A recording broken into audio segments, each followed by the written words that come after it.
یہ شیطانی وسوسہ ہے نا.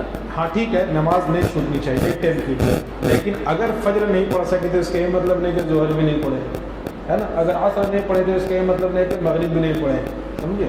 اور میں نے کبھی بتایا تھا نا, کتنا افسوس ہوتا ہے نا, بہت سے لوگوں کو دیکھیے گا جنازے کی نماز میں شریک ہے, جنازہ ظہر کے بعد ہے, عصر کے بعد ہے نا, مسجد کے باہر جنازہ کا کھاٹ کے پاس کھڑا رہے گا, مسجد میں نماز ہو رہی ہے نہیں پڑھے گا, ہے. دیکھتے ہیں کہ نہیں ایسے لوگوں کو. تو اب کیا کہا جائے, لیکن آپ کو ہم بتلاتے ہیں خدا کا شکر ادا کریں. اگر اللہ نے ہمیں نماز کی توفیق دی تو اللہ کا شکر ادا کریں. کسی کو حقیر نہیں سمجھنا, کسی کو گھٹیا نہیں سمجھنا. اتنا منتشر کیوں, مل کر کے بیٹھی ہے نا, اچھا نہیں لگ رہا, مل کر کے بیٹھی, لگ رہا ہے انڈیا پاکستان کا نقشہ بن گیا ہے, ادھر وہاں خالی. آگے آئیے نا, آگے آئیے. اعظم بھائی, شہباز بھائی, عرفان بھائی, نشاط بھائی, فیضان بھائی, حمزہ بھائی, مل کر کے بیٹھی. یہ مسلمانوں کا طریقہ ہے, مل کر کے بیٹھی, جڑ کر کے بیٹھی. اللہ ہمارے دلوں کو جوڑے گا انشاءاللہ. ٹھیک ہے, جڑ گئے سب لوگ. اب دیکھیے, چلیے آج کا سبق شروع کرتے ہیں. ٹھیک ہے. وَإِذْ قُلْنَا لِي, پچھلے ہفتہ یہ سبق یاد ہے نا کہ بات یہاں سے شروع ہوئی تھی کہ اللہ تبارک و تعالیٰ نے انسان کو بنانا چاہا. یاد آ رہا ہے, پچھلے ہفتہ تھے, سب لوگ تھے. ہاں, سب چہرہ دیکھ رہا, ماشاء اللہ. بہت بہت شکریہ. مجھے لگا کہ آج آپ لوگ کم آئیں گے, لیکن سب لوگ ہیں. اللہ آپ سب کے آنے. ظاہر بھائی بھی آ گئے, عالم بھائی نہیں دکھے, آئیں گے انشاءاللہ. پچھلے ہفتہ آپ کے سامنے بات آئی تھی کہ اللہ تعالیٰ نے جب انسان بنانا چاہا تو فرشتوں نے کیا کہا, اللہ میں آپ کا ضرورت ہے کسی ایسے کو بنانے کا, ہے نا. تو فرشتوں کا یہ اشکال, یہ اعتراض نہیں تھا, بلکہ ان کا گمان تھا کہ جب ہم ہیں عبادت کر ہی رہے ہیں, اور فرشتوں نے جنات کو دیکھا تھا کہ اللہ نے جنات کو بنایا, جنات لڑ جھگڑ کے آپس میں ایک دوسرے کو مار کاٹ کے سب ختم کر دیا بیٹھ کے. تو یہ سب آپ پچھلے ہفتہ سن چکے ہیں. آج کا سبق آ گئی جب اللہ نے کہا کہ جو ہم جانتے ہیں تم نہیں جانتے, اور اللہ تعالیٰ نے آدم علیہ السلام کو تمام چیزوں کا نام سکھا دیا نا. فلما انبأهم بأسمائهم وعلم آدم الاسماء كلها, سب چیزوں کا نام سکھا بتا دیا. اور پھر جب اللہ تعالیٰ نے فرشتوں کے سامنے سب سامان کو رکھا, فرشتوں سے کہا کہ چلو تم ان چیزوں کا نام بتاؤ, تو فرشتے نہیں بتا پائے. اللہ نے آدم سے کہا کہ آپ بتائیے, فرشتے پھٹافٹ بتانے لگے. تو پھر فرشتوں کو اندازہ ہو گیا تو آدم کوئی ہلکا پھلکا چیز نہیں ہے, بہت ہارڈ معاملہ ہے کچھ. ٹھیک ہے. اور پھر آگے اللہ نے کہا کہ میں اللہ ہوں اور میں جانتا ہوں آسمان زمین کی چھپی ہوئی چیزوں کا, جو تم ظاہر کرتے ہو چھپاتے ہو ہم سب جانتے. یہاں تک بات ہو چکی تھی. آج کا سبق وَإِذْ قُلْنَا لِلْمَلَائِكَةِ اسْجُدُوا. ٹھیک ہے, یہ سلسلہ چل ہی رہا تھا. پھر اللہ تعالیٰ نے للملائکہ, فرشتوں سے کہا کہ اسجدوا لآدم, آدم کے سامنے جھک جائیں, سجدہ کیجیے آدم کے لیے. فسجدوا إلا إبلیس, تو تمام فرشتوں نے, تمام مخلوق نے, بعض نے تو یہاں اچھا ترجمہ سن لے کر پھر تشریح کروں, تو سب نے سجدہ کیا الا ابلیس, سوائے ابلیس کے. ابا واستکبر, ابلیس نے سجدے سے ابا, انکار کیا. پہلے تو انکار کیا, واستکبر, اور تکبر بھی کیا. وکان من الکافرین, اور وہ کافروں میں سے ہو گیا.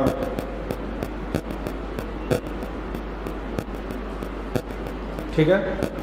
اب اس کو سمجھیے کہ جب اللہ تبارک و تعالیٰ نے فرشتوں کو حکم دیا سجدہ کرنے کا, ٹھیک ہے, چند باتیں اس پر ہوگی, تھوڑا ذہن سمجھ لیجیے. ترجمہ تو آپ سنتے ہیں نا, تو تفسیر بہت زیادہ سمجھنا ہے نا, بہت سمجھنے کی چیز ہے. اللہ تعالیٰ نے فرشتوں کو, یہاں پہ تو صرف فرشتے کے بارے میں فسجدوا, اور علماء نے یہ کہا کہ یہاں مراد یہ ہے کہ دنیا میں جتنی بھی مخلوق تھی اللہ نے سب کو آدم کے سامنے جھکنے کا حکم دیا, سجدہ کا حکم دیا. یہ سجدے کی حیثیت کیا ہے, خوب سمجھیے. دو بات کان کھول کر کے سمجھیے. سجدے کی دو قسم ہیں, ایک ہے سجدہ تعظیمی اور ایک ہے سجدہ تعبدی. ٹھیک ہے. تعبد کے معنی عبادت, اور تعظیم کے معنی اعزاز اکرام, کسی کو نوازنا. پہلی شریعت میں ایسا تھا کہ سجدہ تعظیمی, جیسے اگر کوئی باپ کوئی بیٹا بہت خوش ہو کے اپنا باپ کو سجدہ کر دے, کوئی غلام خوش ہو کر اپنے آقا کو سجدہ کر دے, تو پہلے کے دور میں, یعنی ہمارے نبی صلی اللہ علیہ وسلم سے پہلے جو انبیاء گزرے, ان کی شریعت میں سجدہ تعظیمی جائز ہے. کسی بادشاہ کو, کسی اور کو عزت کے لیے یا ان کی شان کے لیے سجدہ پہلے شریعت میں جائز تھی. ٹھیک ہے. ہمارے نبی صلی اللہ علیہ وسلم کے شریعت میں یہ ہے کہ یہاں ہر طرح کی سجدے کو حرام کر دیا گیا. صرف ایک سجدہ ہے جو اللہ کو سجدہ ہے، اس سجدے کو سجدہ تعبدی کہا جاتا ہے. یہ بات اس لیے کہہ رہا ہوں کہ اب بہت سے لوگ الٹی سیدھی بات کرتے ہیں کہ دیکھو تم کہتے ہو یہاں نہیں سجدہ کرنا چاہیے، وہاں نہیں سجدہ کرنا چاہیے. اللہ تو فرشتوں کو کہا کہ آدم کا سجدہ کرو. جب اللہ خود سجدہ کروا رہا ہے تو ہم اگر کہیں اور کریں تو کیا غلط ہے؟ دیکھیے شیطان پٹی پڑھاتا، اب وہ دلیل اسی آیت کو بناتا ہے. اس لیے قرآن بھائی، یہی قرآن بہتوں کے لیے ہدایت کا راستہ ہے اور یہی قرآن بہتوں کے لیے گمراہی کا راستہ ہے. ٹھیک ہے، بات سمجھیے. اب وہ کیا دلیل دیتے ہیں؟ تو پہلی بات سجدہ تعظیمی، یہ جو سجدہ ہوا یہ عبادت کا سجدہ نہیں تھا، تعظیم کا سجدہ تھا. کس کا سجدہ تھا؟ تعظیم کا تھا. جو پہلی شریعت میں چیزیں جائز تھی اور اللہ اور اس کیا کہتے ہیں اس شریعت کے اندر، شریعت محمدیہ علیہ السلام کے اندر اس کو سختی سے منع کر دیا گیا. حتیٰ کہ جب میں مطالعہ کر رہا تھا کہ اللہ کے نبی علیہ السلام نے بالکل سختی سے منع کر دیا، کسی طرح کا کوئی سجدہ نہیں. اور اللہ کے رسول نے اسی موقع پر کہا کہ اگر اس شریعت کے اندر سجدے کی گنجائش ہوتی تو میں عورتوں کو کہتا کہ اپنے شوہروں کا سجدہ کریں. سمجھے؟ حالانکہ ایسا کچھ ہے نہیں. دوسری چیز یہ ہے کہ آپ یہ دیکھیے کہ اللہ یہاں فرشتوں سے آدم کا سجدہ کروا رہا ہے. گویا کہ ہم جو انسان ٹھہرے، آدم سے مراد ہم سب انسان کے لیے گویا کہ وہ سجدہ کرایا گیا. جیسے مثال کے طور پر کہ بھائی ہمارا ملک ہندوستان، ہمارا ملک کا ایک آدمی کوئی اچھا کام کیا تو پورے دنیا میں چرچا ہوتا ہے. حالانکہ اس کام میں ہم خود شریک نہیں ہیں، لیکن جب کوئی ایک آدمی بڑا کام کرتا ہے تو نام لیا جاتا ہے نا کہ بھائی ہندوستان میں اس آدمی نے کیا، تو ہمارا بھی سینہ فخر سے چوڑا ہوتا ہے کہ بھائی ہمارا ملک ورلڈ کپ جیت گیا، ہمارا ملک یہ کر دیا وغیرہ وغیرہ. تو آدم علیہ السلام کو سجدہ کرانا دراصل اس میں پورے انسان آدمی کو سجدہ کرانا. اور قرآن کی روایت ہے نا کہ وَلَقَدْ كَرَّمْنَا بَنِي آدم، کہ ہم نے انسان کو، بنی آدم کو اشرف المخلوقات بنایا. یہاں پہ فرشتوں کے ذہن و دماغ میں یہ بات ظاہر کرانا تھا کہ آدم کے سامنے جو ہمیں سجدہ کرایا جا رہا ہے، جھکایا جا رہا ہے، تاکہ انسان اور آدم کی عظمت جو ہے وہ فرشتوں کے دل و دماغ میں بیٹھ جائے. بات سمجھ میں آ رہی؟ تو اتنی لمبی بات نہیں ہوگا، سیدھی سی بات، یہ سجدہ کاہے کا تھا؟ تعظیم کا تھا، عبادت کرنے کا. ٹھیک ہے، اب میری بات سمجھ میں آ رہی؟ اب ہماری شریعت کے اندر اس کی قطعاً گنجائش نہیں ہے. ٹھیک ہے، اسی لیے ہماری شریعت کے اندر وہ ہے نا جو چھوتے ہیں جھک کر کے، اس کی اجازت نہیں ہے کہ جھکنا. آپ وہ کہتے ہیں، سنیے اللہ کے نبی صلی اللہ علیہ وسلم کی حدیث ہے جی کہ اگر کوئی آدمی، جیسے آپ بہت سے اسکول وغیرہ کا نظام دیکھے ہوں گے، بہت سے آفس میں جب باس آتا ہے تو سب لوگ کھڑے ہو جاتے ہیں اس کے استقبال کے لیے نا. یا بہت سے اسکول میں آپ دیکھیں گے جب ٹیچر آئے تو سارے بچے کھڑے ہو جاتے ہیں، گڈ مارننگ سر وغیرہ، اس طرح کی چیزیں. اللہ کے نبی صلی اللہ علیہ وسلم نے اس سے بھی منع کیا، اس سے بھی منع کیا.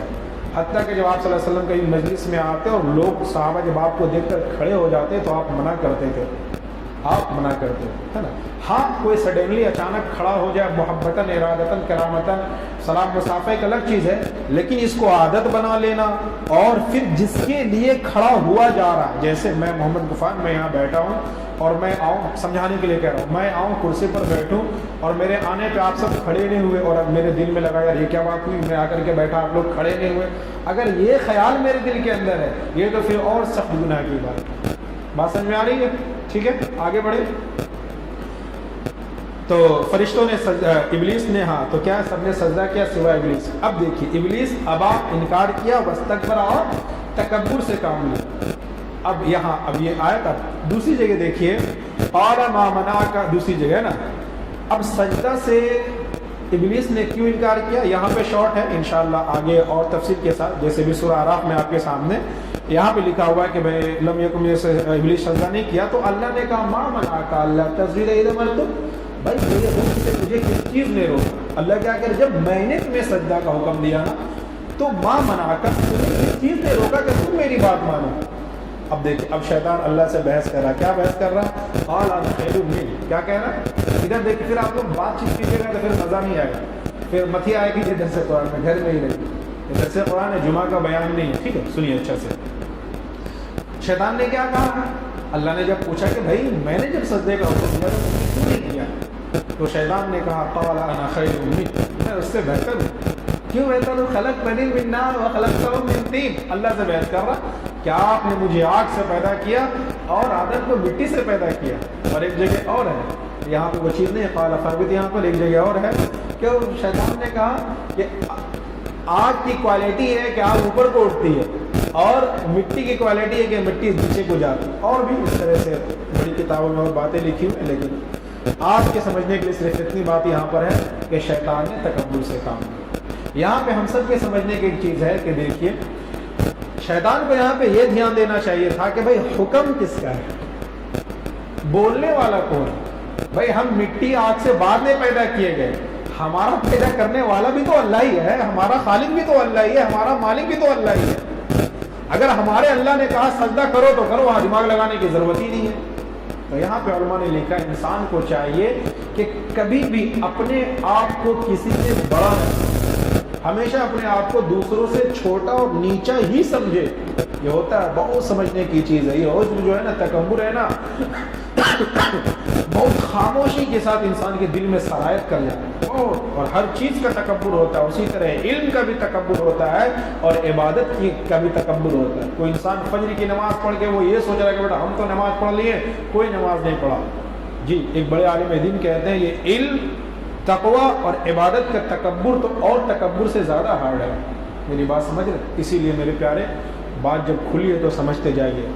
محرم کا ماحول چل رہا ہے نا، کبھی کسی کو برا مت نہیں. کوئی شراب پی کر کے اطال مطال بھی ہے نا تو یہ اس کو حقیر مت جانے، اس کو چھوٹا مت سمجھے. یار اللہ ہے، کیا پتہ کب. آپ نے دیکھا ہوگا ہمارے معاشرے میں کتنے اطال مطال آپ کو ملیں گے جو کل تک پا کے پڑے رہتے تھے نالیوں میں. اللہ نے ہدایت دیا تو آج ان سے مسجد نہیں چھوٹتی. میں خود جانتا ہوں، میں نے کبھی بتایا تھا، میں ایک آدمی کو جانتا ہوں 18 سال بیچارہ وہ جمعہ کی نماز بھی نہیں پڑھا، ٹن رہتا تھا 18 سال. اور جب اللہ نے ہدایت دیا، دعوت التبلیغ سے اللہ نے جوڑا، پہلی مرتبہ 4 مہینہ لگا، اب ایسا ہے کہ مسجد نہیں چھوٹتی اس کی.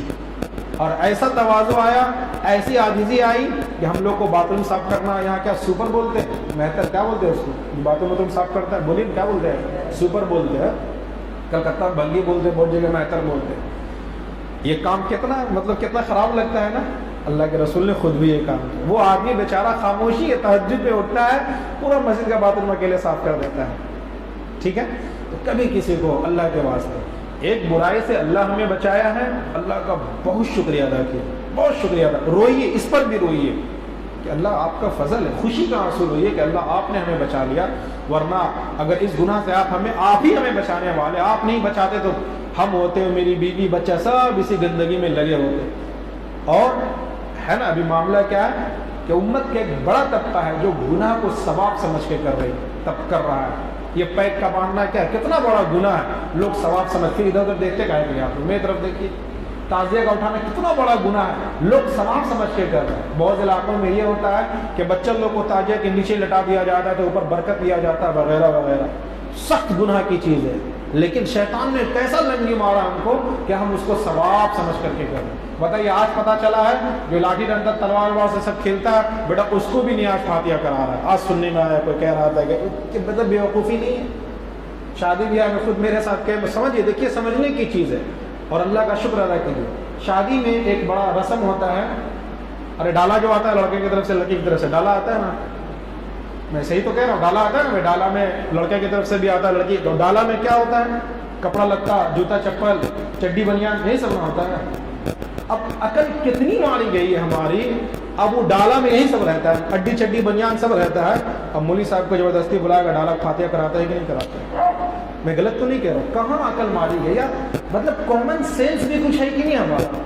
چڈی بنیان جوتا چپل کا فاتحہ. اور اب آپ کہیے گا کہ تو مولوی صاحب وہابی مولوی صاحب ہے فاتحہ. یار میں فاتحہ کے خلاف نہیں کہتا ہوں، فاتحہ یار ایک الگ چیز ہے. اب اس کو آپ کہاں سے جوڑ دے رہے ہیں. بات سمجھ میں آ رہی ہے؟ بولیے ہاں تو کہیے آپ کم سے کم جی نا. اور جب آپ درس قرآن میں آتے ہیں بیٹھتے ہی تو آپ کے آنے کا فائدہ ہے آپ یہاں سے سیکھ کر کے اور سیکھ کر کے اس کو زندگی ملا اور زندگی میں اس طور کرنا ہے کہ آج جو ہمارے یہ 12 سال 13 سال 14 سال کے لڑکے جو اس طرح کی حرکتیں کر رہے ہیں اس کا ذمہ دار ہم. آج ہم کو لگتا ہے کہ بچہ ہے چھوڑ دو، کیا ہے چلا رہا، ڈھول تاشے چیزیں لا کر کے دے دیے. کبھی آپ بھی بچہ تھے، آپ کے ساتھ بھی یہی ہوا. یعنی ہم سب جب بچہ تھے ہمیں اس گندگی سے نہیں روکا گیا تو آج ہم وہی کر رہے ہیں, ہماری نسل وہی کر رہی ہے اور یہ سلسلہ چلتا چلا جا رہا ہے. ٹھیک ہے, تو ابا اس نے انکار کیا, واستکبر تکبر سے کام لیا. تو انسان کبھی اپنے آپ کو بڑا نہ سمجھے, ہمیشہ اپنے آپ کو چھوٹا سمجھے, عاجز سمجھے. ٹھیک ہے, دوسری چیز یہ کہ حکم کس کا ہے یہ دیکھنا چاہیے. جیسے اس کو مثال کے طور پر سمجھیے, سرکار کی طرف سے, حکومت کی طرف سے, گورنمنٹ کی طرف سے ایک اعلان آیا ہے نا. بھائی پردھان منتری نے اپنی زبان سے وہ اعلان نہیں کیا, اعلان کوئی بھی مطلب کوئی بڑا آفیسر اعلان کیا, لیکن وہ بات کس کی طرف سے؟ بھائی پردھان منتری کی طرف سے. اب جو اعلان کرنے والا ہے, ہم یہ دیکھتے کہ اعلان کرنے والے کا ذات کیا ہے, اس کا مذہب کیا ہے, بلکہ ہم کیا دیکھتے ہیں کہ ایک اعلان پردھان منتری کا ہے اور پردھان منتری کا اعلان ہی کون کر رہا ہے؟ فلاں افسر کر رہا ہے. اب ہم یہ نہیں کہتے کہ فلاں افسر نے ایسا کہا, کیا کہتے ہیں کہ بھائی بڑے مطلب پردھان منتری یا بڑے کا حکم ہی ہے, اور پھر ہم اس حکم کو ماننے لگتے ہیں, اس کے پیچھے چلنے لگتے ہیں. بات سمجھ آ رہی؟ اسی طرح ہمیں یہ دیکھنا ہے کہ بات کس کی ہے, حکم کس کا ہے. شیطان کو یہ دیکھنا چاہیے تھا کہ اس کو یہاں پہ ایٹیٹیوڈ تکبر سے کام نہیں لینا چاہیے تھا, اس کو یہ دیکھنا چاہیے تھا کہ حکم اللہ کا ہے, ہم کو ماننا ہے. ٹھیک ہے, ابا واستکبر وکان من الکافرین, اس نے بات کو نہیں مانا اور وہ کیا ہو گیا؟ کافروں میں سے ہو گیا. اتنی بات سمجھ میں آ گئی؟ آگے چلیے. سجدہ کے بارے میں بات سمجھ میں آ گئی. اب ہو سکتا ہے کوئی آپ کو سمجھائے گا سجدہ جب اللہ تعالیٰ نے خود فرشتوں کو کہا کہ آدم کا سجدہ کرو, تو اینٹا مٹی کو سجدہ کر لو گے تو کیا ہوگا؟ تو اب جب آپ درس قرآن میں بیٹھے ہوں گے, غفران میں درس قرآن کر رہا, آپ جب اس بات کو سنے ہوں گے کہ نہیں مولانا صاحب درس قرآن نے بتایا کہ وہ سجدہ اور تھا, تعظیم کے لیے تھا, یعنی انسان کو فرشتوں کے اوپر مکرم دکھانے کے لیے تھا. اور دوسری چیز ہے کہ اللہ نے کہا, اور اسی اللہ نے ہمیں یہ کہا ہے کہ اب اللہ کے علاوہ کسی اور کا سجدہ, تو پھر کیوں نہیں مانے؟ بات سمجھ. اچھا, آپ کو پٹی پانے والا, داڑھی ٹوپی کرتا پاجامہ والا ہونٹ لال کر کے ہوگا, لیکن جب آپ کے پاس علم ہوگا تو آپ بچ جائیے گا. علم نہیں ہوگا تو کوئی بھی آئے گا الٹا سیدھا سمجھا دے گا, بجھا دے گا, کبھی کوئی قبر میں گھسیڑ دے گا, کبھی کوئی کہیں آپ کا جا کے ماتھا رگڑ دے گا, لیکن مسجد نہیں آنے دے گا آپ کو, مسجد نہیں آنے دے گا. آگے دیکھیے, وَقُلْنَا يَا آدَمُ اسْكُنْ أَنْتَ وَزَوْجُكَ, ٹھیک ہے, وَكَانَ مِنَ الْكَافِرِينَ, اور وہ کافروں میں سے ہو گیا. وَقُلْنَا يَا آدَمُ اسْكُنْ أَنْتَ وَزَوْجُكَ الْجَنَّةَ وَكُلَا مِنْهَا رَغَدًا حَيْثُ شِئْتُمَا وَلَا تَقْرَبَا هَٰذِهِ, کہا جائے گا اس جہنمی کو جو جنت ملے گی تو اس دنیا سے 10 گنی بڑی جنت اللہ اسے عطا فرمائے گا. سبحان اللہ. ہم لوگ اتنا زمین کے لیے لڑائی ہو جاتی ہے ہم لوگ, یا نہیں جی؟ پرنانا کھڑکی کھولنے کے لڑائی ہے, لوگ دیکھیں کھڑکی کھولنے کی نہیں, یہ میرے طرف کھڑکی مت کھولی یار, کیا بے وقوفی ہے. ہم سب نے دیکھا ہوگا دنیا میں ایسی چیزیں ہم سب نے دیکھی ہوگی کہ انسان شاندار کروڑوں کا گھر بنایا, ابھی گھر پیسے بھی نہیں کیا تھا, موت آ گئی, مر گیا بیچارہ. سامان 100 برس کا ہے, پل کی خبر نہیں. تو آپ جنت میں مستی میں رہیے, بس ولا تقربوا هذه الشجرة, اس درخت کے قریب مت جائیے گا, فتكون من الظالمین, نہیں تو پھر آپ ظالموں میں سے ہو جائیے گا. ٹھیک ہے. فَأَزَلَّهُمَا الشَّيْطَانُ, اب شیطان تو آج جمعہ میں تھوڑی سی میں نے اس پہ روشنی ڈالی تھی نا, یہ کہ آپ درس قرآن میں آئے. فَأَزَلَّهُمَا الشَّيْطَانُ عَنْهَا فَأَخْرَجَهُمَا مِمَّا كَانَا فِيهِ وَقُلْنَا اهْبِطُوا بَعْضُكُمْ لِبَعْضٍ عَدُوٌّ. اب شیطان کو تو جنت سے نکال دیا گیا, اور شیطان کو جو وہاں مقام و مرتبہ حاصل تھا شیطان سے چھین کے اللہ نے آدم علیہ السلام کو دے دیا, تو شیطان کو جلن ہوگا, حسد ہوگا, اور ٹو میں پڑا رہا. فَأَزَلَّهُمَا الشَّيْطَانُ عَنْهَا فَأَخْرَجَهُمَا, یہاں پہ تو اتنا ہے. دوسری جگہ جی دیکھیے, یہاں پہ تو اتنا ہے, دوسری جگہ دیکھیے شیطان, یہاں پہ تو صرف اتنا ہے کہ پھر شیطان نے ان دونوں کو بہلا لیا, پھسلا لیا. فَأَخْرَجَهُمَا مِمَّا كَانَا فِيهِ, اور آدم و حوا جس جنت میں تھے وہاں سے دونوں کو نکال کر کے چھوڑا. پھر اللہ کا حکم آیا, اِهْبِطُوا بَعْضُكُمْ لِبَعْضٍ, چلو یہاں سے نکلو یہاں سے, اور بَعْضُكُمْ لِبَعْضٍ عَدُوٌّ, یہاں جنت سے نکلو اور تم سب ایک دوسرے کے دشمن ہو گئے. یہاں پہ اتنا ہے. دوسری جگہ دیکھیے جب اللہ نے کہا کہ یا آدم اسکن انت وزوجک الجنۃ فکلا منها حیث شئتما ولا تقربا هذه الشجرۃ فتکونا من الظالمین, ٹھیک ہے, جنت میں رہیے, آرام سے کھائے پیجیے. فوسوس لهما الشیطان, شیطان پیچھے پڑ گیا, دل میں وسوسہ ڈالنے لگا. لیبدی لهما ما بينهما وقال ما نهاكما ربكما, اب شیطان جو ہے نا وقال ما نهاكما ربكما, اب دیکھیں کس طرح سے ابھی آدم علیہ السلام سب سے پہلے, اور جبکہ نبی بھی ہوئے, کس طرح سے ان کو شیطان بہکا رہا, تو ہم آپ کس کھیت کے مولیے, کیا کہہ رہا ہے؟ مانا تمہارا